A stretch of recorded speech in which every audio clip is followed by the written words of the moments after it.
सर्वोच्च न्यायालयाने 21 जानेवारीपर्यंत सर्व स्थानिक स्वराज्य संस्था निवडणुका घ्या असे आदेश दिल्यानंतर नगरपालिका आणि त्या उद्याच्या 15 तारखेला महानगरपालिका यांच्या निवडणुका होणार आहेत। पण आज राज्य निवडणूक आयोगाने जिल्हा परिषद पंचायत समितीच्या निवडणुकीचं सुद्धा कार्यक्रम जाहीर करून जिल्हा परिषदेचा आता बिगुल हे वाजणार आहे। त्यामुळे आता संध्याकाळी राज्य निवडणूक आयोगाच्या पत्रकार परिषदेमध्ये जिल्हा परिषद पंचायत समिती निवडणुकीची अधिकृत घोषणा होण्याची शक्यता अधिक असल्याने पुन्हा आता रत्नागिरी जिल्ह्याचा विचार केला तर राजकीय हालचालींना पुन्हा वेग येणार आहे।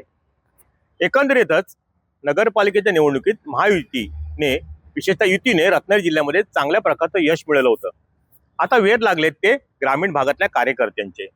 जिल्हा परिषद पंचायत समितीचा विचार केला तर रत्नागिरी जिल्ह्यामध्ये पूर्वीच्या मावळत्या सभागृहामध्ये 55 जिल्हा सदस्य होते, पण आता त्याच्यामध्ये आणखीन एक भर पडून शृंगारतळी हा गुहागर तालुक्यातला आणखीन जिल्हा परिषदेत नव्याने अस्तित्वात आला। त्यामुळे संख्या झाली 56। रत्नागिरी जिल्ह्यातल्या 56 जिल्हा परिषद गटांचा तालुकानिहाय जर आपण आकडेवारी पाहिली तर त्याच्यामध्ये मंडणगडमध्ये 3 आहेत, दापोलीत 5 आहेत, खेडात 7 आहेत, चिपळूणला 9 आहेत, गुहागरमध्ये 5 आहेत, पूर्वी 4 होते आता 1 वाढला, रत्नागिरीत 10 आहेत, संगमेश्वरला 7 आहेत, लांजात 4 आहेत आणि राजापुरात 6 आहेत, असे एकूण 56 आहेत। आता हे 56 सदस्य म्हणजे 112 पंचायत समितीचे सदस्य, एका जिल्हा परिषद गटात 2 पंचायत समितीचे सदस्य निवडून द्यायचे असतात।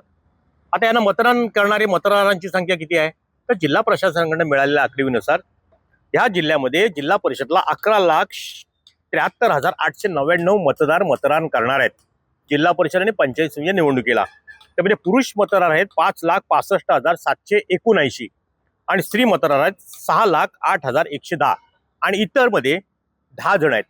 एकंदरीतच काय तर साधारणपणे 11,73,899 मतदार जिल्हा परिषद पंचायत समिती निवडणुकीचा मतदानाचा आपला हक्क आता बजावणार आहेत। त्यासाठी आता जिल्हाधिकारी जिल्हा प्रशासनाकडून निवडणूक कार्यक्रम संध्याकाळी जाहीर झाल्यानंतर त्याची कार्यक्रम तयार झाल्यानंतर त्याची निवडणूक प्रक्रिया सुरू करतील। त्याची संपूर्ण यंत्रणा मग पोलीस विभाग असेल, महसूल विभाग असेल, इतर सर्वांना शिक्षक वर्ग असेल या सर्वांना सामावून घेऊन त्या निवडणूक प्रक्रिया राबवली जाणार आहे। पण ह्याच्यामध्ये गेल्या निवडणुकीमध्ये 2017च्या मावळत्या सभागृहामध्ये एकूण 55 सदस्य होते। त्यांची जर पक्षीय बलाबल पाहिलं तर शिवसेना एक संघ असताना 39 होते, 15 राष्ट्रवादी काँग्रेस होते, दोन्ही एक संघ राष्ट्रवादी काँग्रेस आणि एक काँग्रेस, असे साधारणपणे 55 सदस्य होते। त्यामुळे आता उद्याच्या होणाऱ्या निवडणुकीमध्ये एक सदस्य वाढल्यामुळे 56 जिल्हा परिषद गट आणि 112 पंचायत समिती गणांची निवडणूक होणार आहे। आता आज कार्यक्रम जाहीर झाल्यानंतर लगेच ग्रामीण भागात आचारसंहिता सुरू होणार आहे।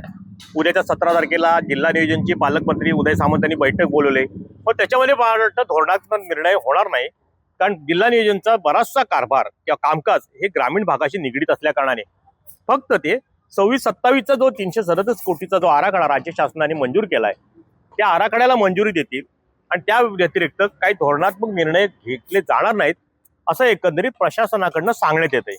एकंदरीतच काय संध्याकाळच्या राज्य निवडणुकीच्या पत्रकार परिषदेनंतर आचारसंहिता झाल्यानंतर पुन्हा आता इच्छुक जिल्हा परिषदला असतील, पंचायत समितीला असतील, त्यांच्या इच्छुकांची संख्या आणि आपल्याला त्यामध्ये जिल्हा परिषदला किंवा पंचायत समितीला संधी मिळावी म्हणून आता प्रत्येकजण आपल्या पक्षाकडे, नेत्याकडे, त्या आमदारांकडे, मंत्र्यांकडे आग्रह धरणार आणि युती होणार अशी शक्यता दाट वर्तवली जाते।